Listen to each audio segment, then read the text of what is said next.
Hi everyone, it's Fez for Bitcoin for Beginners. In this episode of Forgotten Coins, we're going to be taking a look at TenX and we will discuss why it's faded into obscurity.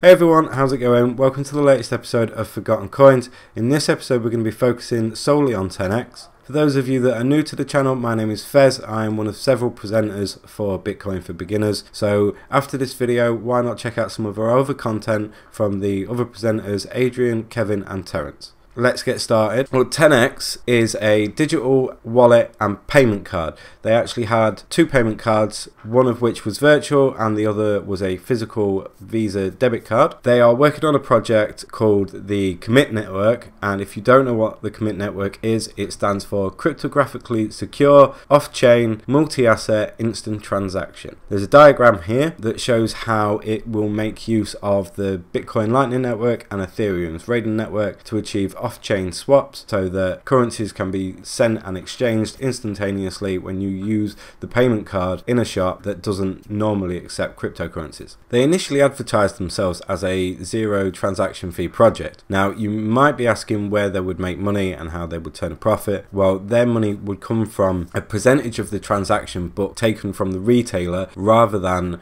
the users of the payment card. That said, they were going to be charging a one-off fee for issuing both virtual and physical payment cards of $15 and $1.50 respectively. There would be no fees to the user for the service unless they didn't spend $1,000 within the year. Okay, so they have several competitors in this market, and most notably is Monaco, who I will talk about later on in the video. During the ICO and early on in the project, users would receive money back from either using the payment card or by holding pay tokens. Now with the SEC coming out and labeling some tokens as securities, this has led to a restructuring that is currently undergoing at the moment, where they are shifting the structure of the project so that the token is no longer deemed as a security and would be used as a utility token instead. There's not a lot of information on this as it is undergoing at the moment, so if you do want to know more, then obviously keep up to date with the project, and I'm sure at some point in the future there will be an announcement. So what's gone on with the project to date? They brought the ICO out in 2017 between the dates of the 24th of June and the 24th of July, in which they managed to successfully raise $80 million.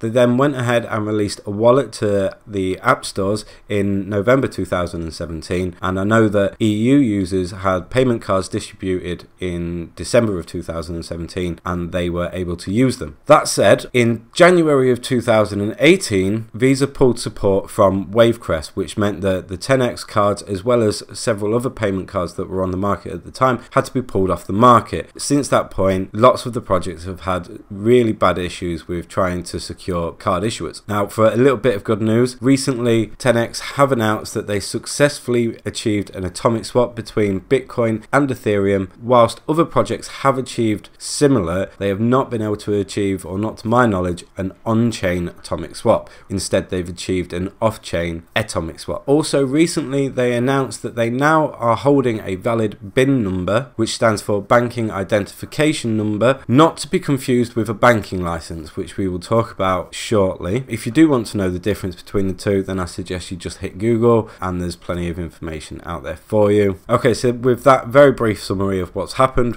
what can we expect in the future? Now, the first thing they have to do is announce the card issuers and start distributing cards to the people that have been waiting several months to receive them. Monaco, their main competitor, is currently trialing payment cards in Singapore, which means that they now have more momentum going forward and a bit more of an advantage in the market than TenX do. Another thing that they are working on is support for ERC20 tokens, which means they could be exchanged and spent at retail shops. They are redesigning the TenX wallet as well as adding some new features and a banking license. This is something that they announced that they were trying to achieve, which means that they could not have to worry about card issuers. They would become a financial institution. They would be able to offer various different financial services tagged onto cryptocurrencies. So this would be a huge thing for them, but I think also it's quite far down the list. So what are my final thoughts on the project? Well, at the moment, unless they have a card or they've got something sort of up their sleeve which they're waiting to reveal, there isn't much of a project. It solely revolves around users being able to spend their cryptocurrencies at any retail shop, regardless of whether they accept cryptocurrencies or not, with the use of the TenX card. Now, with no card means there's no project. We do have the bin number, which is hinting at the fact that we could see an announcement soon. If there is an announcement, I would expect a bit of a price swing